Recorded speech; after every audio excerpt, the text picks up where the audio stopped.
Bueno, buenos días a todos, Dios les bendiga. El canto que acaban de entonar me recuerda a mi papá. Cada noche que se ponía con mi mamá a cantar 3 cantos, hacían una meditación de la palabra de Dios y luego hacían oraciones generales todos los días de los 365 días del año. Todos los días hacían eso. Un buen ejemplo que me dejó mi padre desde que me llevó a la congregación de la Iglesia de Cristo en San Salvador en el año 1974, para principios de un octubre, como a los 15 días él se estaba bautizando, yo presencié el bautismo de mi papá. Me dejó un buen ejemplo, un buen legado, me dejó las huellas de qué seguir de Jesús en el cristianismo. Me alcanzó a escuchar que daba las primeras predicaciones allá en los primeros años de los 80s, cuando era un adolescente todavía. Y hasta la fecha lo sigo recordando. Era mi padre, tiene el mismo nombre, tenía el mismo nombre que yo. Y sobre todo, hoy quisiera que meditáramos en Lucas capítulo 8, versículo 40 en adelante. Lucas capítulo 8, versículo 40 en adelante. Dice la escritura allí, y tómele atención a lo que el texto en esta mañana nos dice. Lucas capítulo 8, versículo 40 en adelante. Dice el texto así: Cuando volvió Jesús, le recibió la multitud con gozo porque todos le esperaban. Entonces vino un varón llamado Jairo, que era principal de la sinagoga, y postrándose a los pies de Jesús, le rogaba que entrase en su casa, porque tenía una hija única, como de 12 años, que se estaba muriendo, y mientras iba, la multitud dice que le oprimía, es decir, que había mucha gente en el camino para ir a la casa de Jairo. Pero una mujer que padecía de flujo de sangre desde hacía 12 años y que había gastado en médicos todo cuanto tenía y por ninguno había podido ser curada, se le acercó por detrás y tocó el borde de su manto, y al instante se detuvo el flujo de sangre. Entonces Jesús dijo: ¿quién es el que me ha tocado? Y negando todos, dijo Pedro y los que con él estaban: Maestro, la multitud te aprieta y oprime y dices: ¿quién es el que me ha tocado? Pero Jesús dijo: alguien me ha tocado, porque yo he conocido que ha salido poder de mí. Entonces, cuando la mujer vio que no había quedado oculta, vino temblando y postrándose a sus pies le declaró delante de todos el pueblo por qué causa le había tocado y como al instante había sido sanada. Dice, y le dijo: hija, tu fe te ha salvado, ve en paz. Estaba hablando aún cuando vino uno de casa del principal de la sinagoga a decirle: tu hija ha muerto, no molestes más al maestro. Oyendo Jesús le respondió: no temas, cree solamente y serás salva. Entrando a la casa, no dejó entrar a nadie consigo, sino a Pedro y a Jacobo y a Juan y al padre y a la madre de la niña. Y lloraban todos y hacían lamentación por ella, pero él dijo: no lloréis, no está muerta, sino que duerme. Y se burlaban de él sabiendo que estaba muerta, ¿no?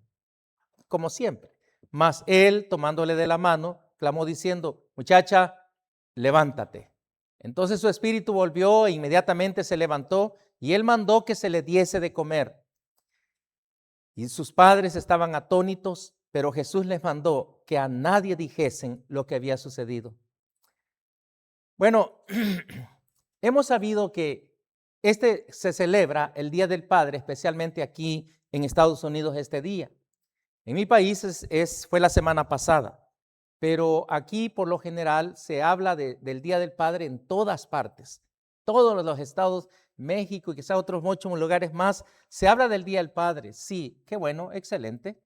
Pero constantemente se habla con mayor interés e importancia que se le da a la madre por encima del padre. Y ustedes se han dado cuenta que son pocos los anuncios que se dan en los medios de comunicación como la televisión, los medios de comunicación social también, el internet y entre otras cosas más. Se habla muy poco acerca del Día del Padre, pero el Día de la Madre queda todo el mes y se queda anunciando. Hay especiales en todas partes de las tiendas acerca del Día de la Madre, etcétera. Y el Día del Padre es un poco silenciado este día. Y hay por muchas razones sociales, obviamente. Y por eso decimos que se habla con tanta importancia el Día de la Madre sobre el Día del Padre, al punto que una vez cierto predicador le dijo a un grupo de jóvenes: ¿cuántos quieren una esposa con las características que tiene su mamá? Muchos dijeron: claro que sí, queremos una esposa como mi mamá, que me lave, que me planche, que me dé de comer, que me tienda la cama, que me atienda. Y dijeron todos los jóvenes: yo quisiera una esposa como mi madre, con esas características, que se levanta de mañana, que me atienda, etcétera. Todos dijeron que sí, por supuesto todos. Pero luego le preguntó a las señoritas, este predicador, en una clase de jóvenes: ¿cuántos quieren a su esposo que tenga las características de su padre? A lo cual hubo un rotundo silencio y nadie levantó la mano de las jovencitas. Hoy vivimos en tiempo donde la figura paternal, por decirlo así, se hace indispensable. Muchas de las crisis de la familia de hoy han sido producto de hogares monoparentales. Cuando decimos monoparentales, nos estamos refiriendo que una sola persona sirve como papá o como mamá en el hogar. Y vivimos una sociedad así, hermano, especialmente aquí en Estados Unidos y en nuestros países también, donde sociológicamente hablando, la situación se ha puesto así en muchos de los gran porcentaje de los hogares donde los matrimonios han sido disfuncionales, es decir, que no funcionaron. Y es por eso que decimos que nos encontramos con familias monoparentales, cuando solo existe una figura de autoridad en el hogar, que en nuestra cultura quien más se ausenta casi por lo general, y podría decir desgraciadamente, la ausencia del padre. He visto a los muchachos, usted sabe, en las escuelas, que siempre los que mayormente dan más problemas en las escuelas, siempre les pregunto: ¿vives con tus papás? No, solo con mi mamá. Y aquí hay un problema serio en la sociedad. Hace falta quizás más educación espiritual sobre todo, y hay una educación también moral que necesitamos nosotros desarrollar de nuestro conocimiento y tener conciencia de lo que en realidad es la familia y la responsabilidad que tienen ambos en la crianza de los hijos. La Biblia nos presenta bellos ejemplos de padres, tales como podremos mencionar a Abraham. Y quien no conoce la historia de Abraham, quien no conoce la historia de Isaí, quien no conoce la historia de Josué, la historia de Job, entre muchos hombres que pueden servir de ejemplo para cada uno de los padres en la sociedad que hoy se ha minado de situaciones de las cuales los matrimonios están en separación. Pero en este sermón vamos a tomar el ejemplo de un hombre llamado Jairo, que usted vio en la narración de Lucas capítulo 8, versículo 40 hasta el 55, en el que descubriremos características paternales que urgen hoy en día tener en cada uno de los hogares por falta de muchas cosas y de crecimiento, hablando de la iglesia, de crecimiento espiritual. Así que al meditar en esta ocasión, vamos a considerar algunas características que quizás usted pudo quitar, quizás con poca atención de lo que estábamos leyendo, y que en la pantalla usted puede ver los versículos bíblicos de Lucas capítulo 8, versículos 40 hasta el 55. Primero, podemos ver una característica en este hombre llamado Jairo, que era un padre con conciencia de familia. Es decir, estaba consciente de sus hijos, del desarrollo, la educación, la preocupación por la salud, especialmente de su hija.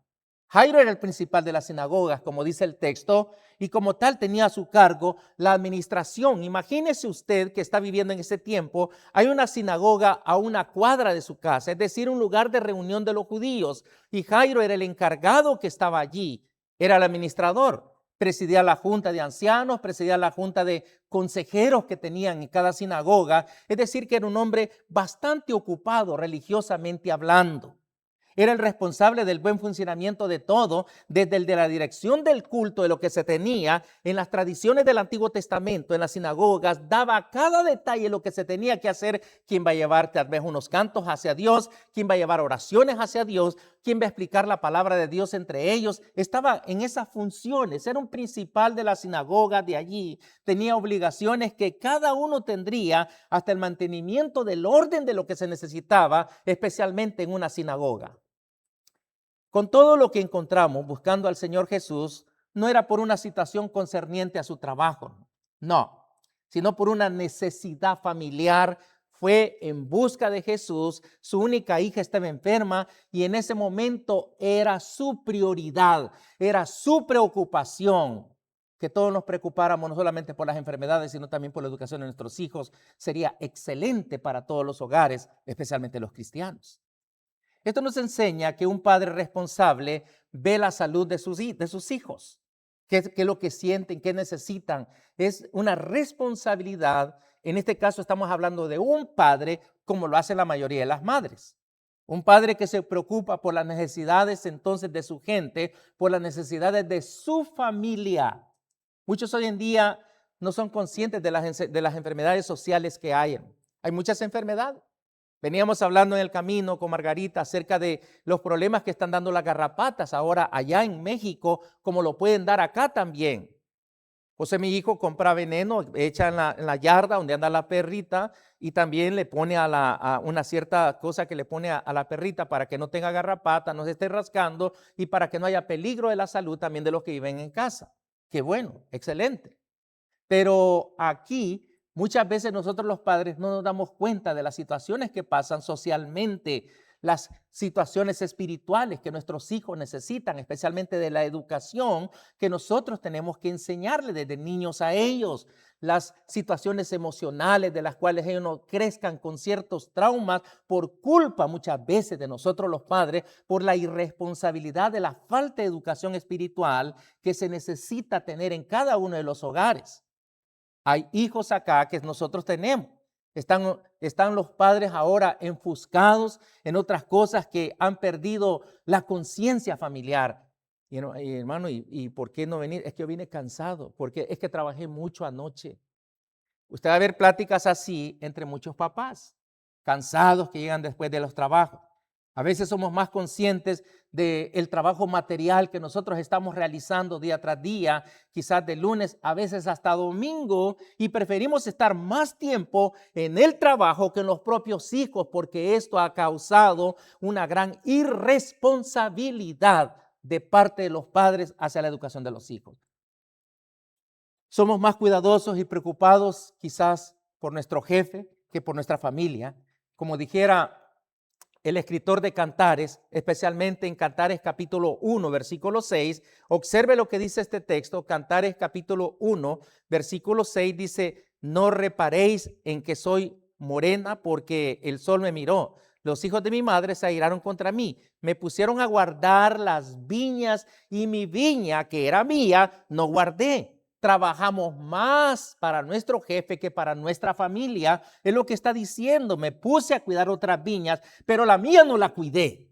La de mi patrón sí la cuidé, pero la mía, mi familia, en este caso, traduciéndolo a la familia espiritual, descuidando esto, hermano. Hay muchas personas así y el resultado del descuido de sus hijos es evidente, especialmente en el comportamiento de sus hijos, ya sea en la escuela y en ocasiones hasta en las iglesias, hermanos. Yo siempre tengo la costumbre de decirle, cuando están los niños haciendo berrinches, corriendo y todo eso: niño, y digo el nombre del niño o niña, cuida a tu mamá, cuida a tu papá, cuida a tu abuelo, ¿verdad? Y lo digo por decirle al papá: ve, mira lo que está haciendo tu hijo, ponle atención, es lo que quiero decir. Y casi por lo general siempre les digo eso a los niños. Como sus padres casi nunca están en casa, entonces surge un problema social.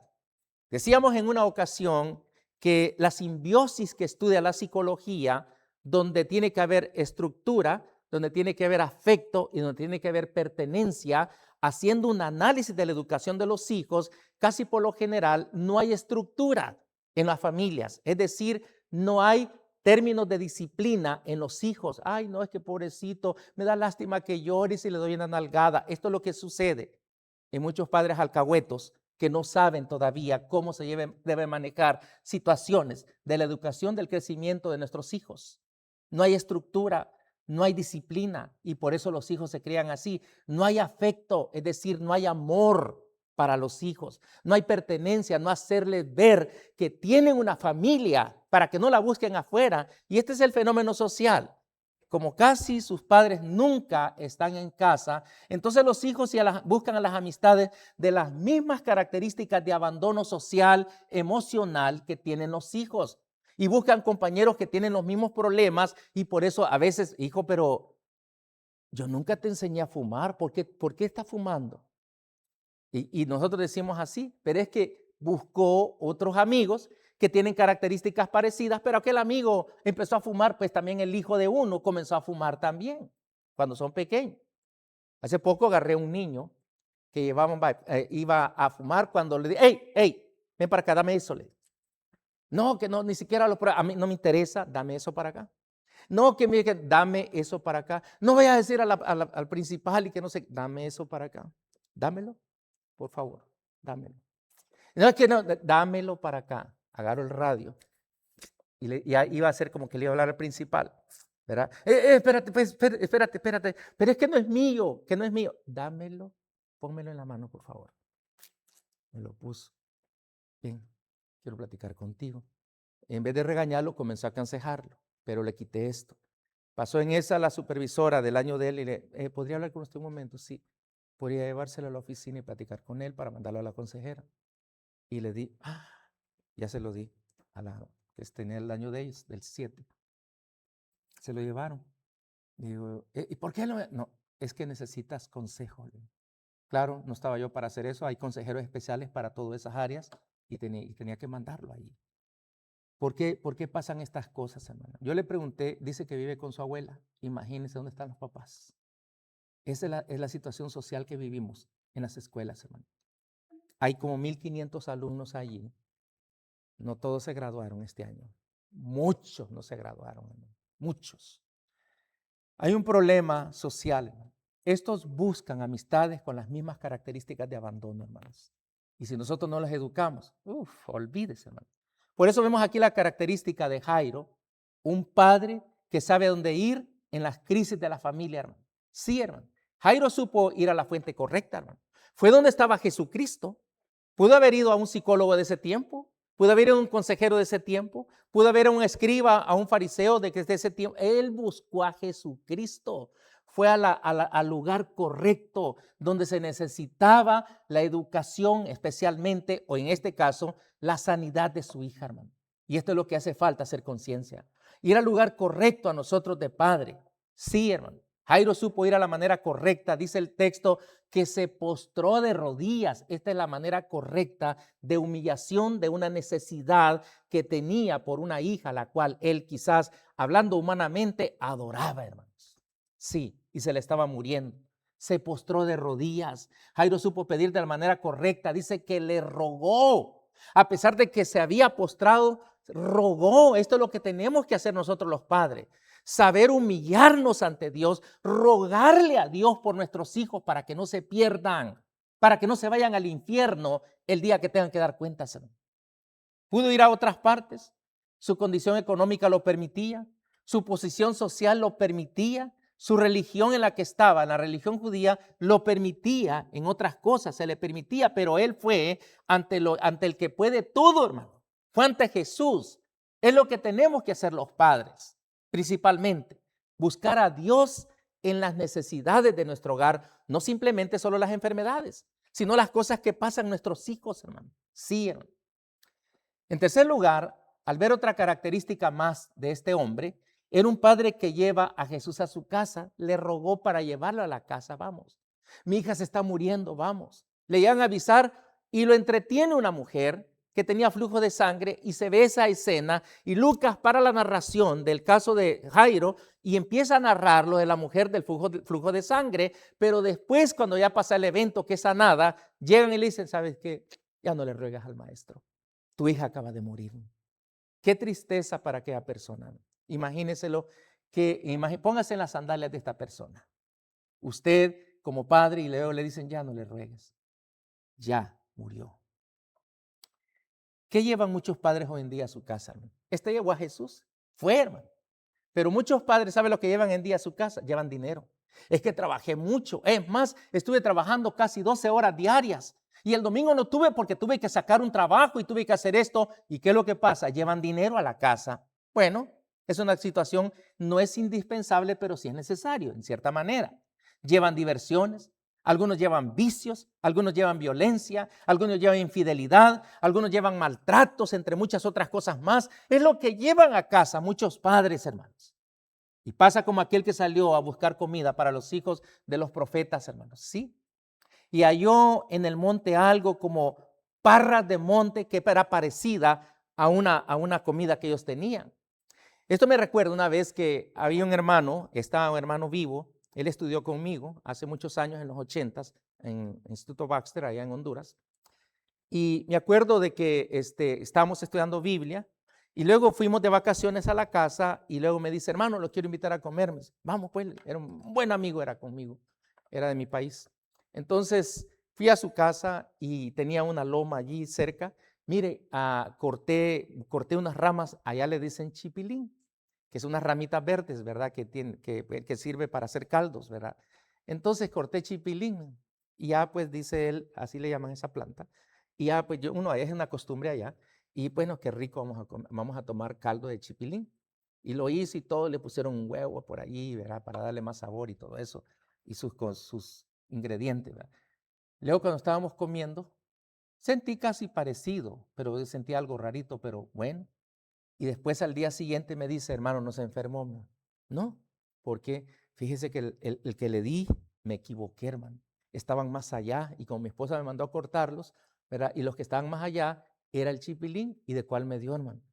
Esa hierba es para alimentar caballos, me dice. Ah, con razón, dije, me sentía bien fuerte, hermano. Era para alimentar caballos, se parecía. Pues algo así pasó aquí.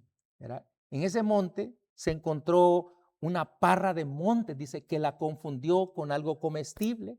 Y luego al cocinarla gritaron los profetas, hay muerte en esta olla. Usted va a encontrar esa narración allá en Segundo Libro de Reyes, capítulo 4, versículo 39. En Segundo de Reyes 4:39. Ahí está esa narración de la confusión. Ok.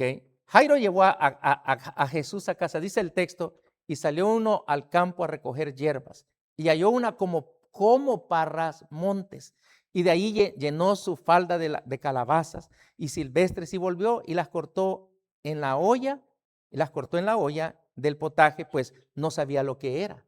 Sí, más adelante al ver la narración hasta protestar, no diste una cosa que era parecida, pero no era eso. Sí, hermano. Jairo llevó a su casa a Jesús, hermano. Nosotros llevamos otras cosas que aparentemente son las mejores, pero no a Jesús, hermano. No le llevamos a Jesús a nuestros hijos, hermano. No hay preocupación por la cual un día si les sorprende la muerte se va a ir al infierno. O sea, si pensáramos todos en la salvación de nuestros hijos, estaríamos bien centrados en que ellos busquen a Dios en un momento adecuado. No llevó muerte, llevó vida y vida en abundancia cuando llevó a Jesús a su casa, hermano. Llevar a Jesús a casa presenta desafíos, así que considerémoslos. La multitud a la cual tenía que pasar donde Jesús está allá. Hay mucha multitud que lo aprieta, demasiada, y para poder llegar hasta allá y para poder apartar a toda esta gente es muy difícil, hermano.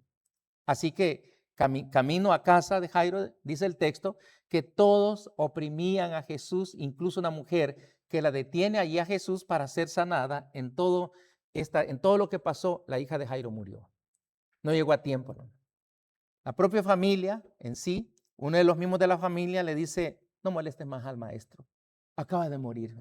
Hasta eso sirvió como que quitarle los ánimos de buscar a Jesús y llevarla a su casa. Sí, las palabras más duras que oyó Jairo fueron, tu hija ha muerto, hermano. Pero contra todo Jairo llevó a Jesús a casa, superó todo, el trabajo como padre que lo que había hecho, lo más que quedaba en las manos de Jesús es llevarlo, pues ya la vas a ver muerta. El tiempo que estamos viviendo hoy, sabe que es un tiempo de muerte de nuestros hijos que viajan en una travesía llena de riesgos, hermano. No pensamos en la muerte espiritual que ellos están entrando en la sociedad, especialmente en estos medios de comunicación que se han expandido, donde ha quitado ahora que aumenten sus conocimientos nuestros muchachos. Todo lo tenemos fácil en las redes sociales. Queremos saber cuánto es 9 por 9, buscamos allí, ¿verdad? En la laptop o buscamos en los dispositivos móviles 9 por 9, 81. Empezamos, pero no se lo sabe. Sí, hermano, esto es lo que está sucediendo. ¿Cuánto es la raíz de 81? 9, porque 9 por 9 es 81. Un número multiplicado por el mismo, de la misma cantidad de la raíz cuadrada, eso es. Se aprendieron ya la raíz cuadrada, ¿verdad? Es fácil, hermano, es fácil. Pero se pone más difícil cuando ya se ponen más cantidades. Pero casi se hace el mismo desglose en la ecuación que se va desarrollando. Pero quiero decirle, hermano, que esto es lo que pasa, hermano. En cada uno de nosotros hay muerte espiritual que nosotros no la estamos visualizando. Por eso nuestros hijos se desvían muchas veces, porque no hubo estructura, no hubo disciplina, hermano. No, hermano. Esto me recuerda a la historia de un niño que viajaba en un avión solo, en medio de gente adulta, hermano. Sí, un niño que viajaba y ahí sentado con toda la tranquilidad del mundo, llamó la atención de un adulto y le pregunta: hemos pasado turbulencias, hemos pasado tormentas, se ha hecho de noche y tú ni siquiera te has dado cuenta, vas tranquilo y vas sin miedo, le preguntó. A lo que el niño le responde: ¿por qué de tener miedo? ¿Por qué cree que usted no tengo miedo? Pero si eres un niño, el avión se movió demasiado, la turbulencia fue fuerte y yo te veo bien tranquilo. ¿No te dio miedo? No. ¿Por qué no te dio miedo? Es que mi papá es el piloto, ¿verdad? Sí, hermano. No hay miedo cuando mi Señor es el piloto de mi vida. Cuando mi Señor es el piloto de mi familia. No hay miedo, hermano. No, ahí no. Esto es lo que pasa, hermano. Que nos hace falta hacer más conciencia en cuanto a la necesidad, no solo física, sino espiritual, que es la más principal, de la familia, especialmente de nuestros hijos.